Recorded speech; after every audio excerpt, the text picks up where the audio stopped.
Guess what? We got more quick hits. According to multiple reports, including our very own Mark Ogden and Rob Dawson, Erik ten Hag impressed Manchester United officials when he interviewed for the job 2 weeks ago. But he wants assurances before he commits. But it looks like he's the stone-cold favorite right now over Mauricio Pochettino. Does this make sense to you? I don't know if it makes sense in the way that they had a few candidates. They've interviewed a few of them. I still think there's a bit of a gamble part of it because he comes from the Eredivisie and this is such a complete different world almost to what he's been used at Ajax and the way he's been working there with the environment around him and all of that. This is a completely different pressure, environment, expectations, all of that. I don't know if he's ready. I want to believe that he's ready. I love the guy. I love what he's doing. This is elite coaching. When you see his Ajax team, all the structure, all the permutations, all the movement, everything on the ball, off the ball, all of that is great. One, he needs a lot of time. This is not going to come like this.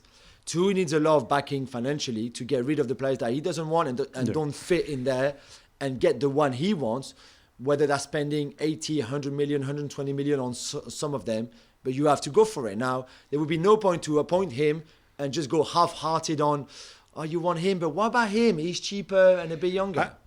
I'm not as high on ten Hag as you are. I share a lot of your reservations. I'm not sure about the genius thing, but he's a good coach. What I find interesting, though, is the timing of all this stuff and the way the information leaks out, right? We've been assured that he's not going to confirm it until Ajax have won the title, if they win the title, right? They're in a proper title race. That then creates a situation where you're already, if confirmation were to actually, like a solid confirmation were to leak from the United end, you're in a situation where already you're starting off on the bad foot, right? But at the same time, you got to start planning for next season. So he's got to have conversations about players. Right? Because the Ajax risk could go down. It's just weird how they're kind of stuck once again. It's not entirely United's fault, but you're stuck between a rock and a hard place. Meanwhile, Gab, the Austrian FA have denied reports that they met with Manchester United's current manager, Ralf Rangnick, as they're looking for a new head coach, of course. But Gab, he will reportedly only work 6 days in a month once he moves upstairs from the bench to a consultant role this summer.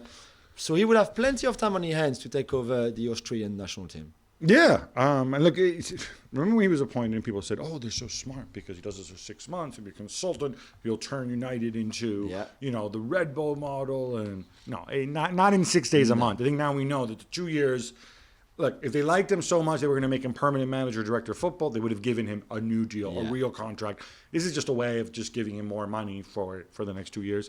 And that's fine. Interestingly, Rangnick, of course, he had an open door, as I understand it, to move back to Lokomotiv Moscow. Obviously, that door now is closed for obvious reasons. Man wants to stay involved. I think he'd be a good fit in Austria. Thanks so much for watching ESPN on YouTube. And for more sports highlights and analysis, be sure to download the ESPN app. And for premium content and live streaming, subscribe to ESPN Plus.